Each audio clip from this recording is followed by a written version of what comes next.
Hi guys, good morning.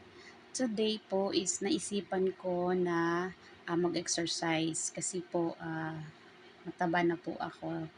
Ang weight ko po is 70 kilograms. Kaya kailangan ko na po talaga magpapayat and my age is po is 47. Kaya need po talaga para po sa healthy living, kailangan mag-exercise at madami na din po kasi nagsasabi sa akin, ang taba-taba mo.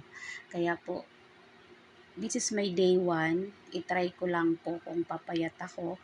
Actually po, yung exercise na ginagaya ko po is sa YouTube, yung walking exercises. Umano po siya ng 1 hour everyday po. Gagawin ko po siya everyday. Since this is my first day,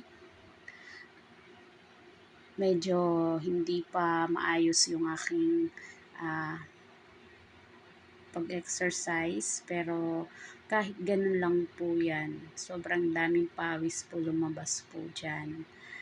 At kailangan ko na po talaga magpapayat kasi ang sakit na ng tuhod ko. Kasi pag malaki yung katawan mo, syempre yung tuhod mo, ang tendency nun sasakit. Kaya need na magpapayat. Sana pumayat ako ng kahit konti lang, kasi yung exercise na ginagaya ko is hindi naman talaga as in pang malakasan, pang mahinaan lang po yan, kasi nga po first day, baka po uh, ma mabigla yung katawan ko. Kaya yan munang exercise ang gagawin ko for susunod na mga days. Itatry ko naman po yung medyo mabigat na mga exercises. Pero for today po, yan muna po ang aking gagawing exercise. Walking exercises po for 1 hour.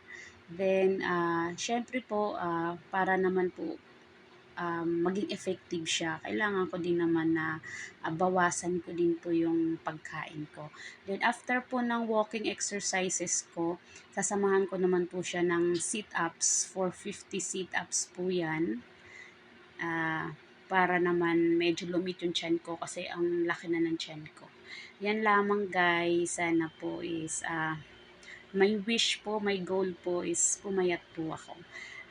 For today is 70 kilos.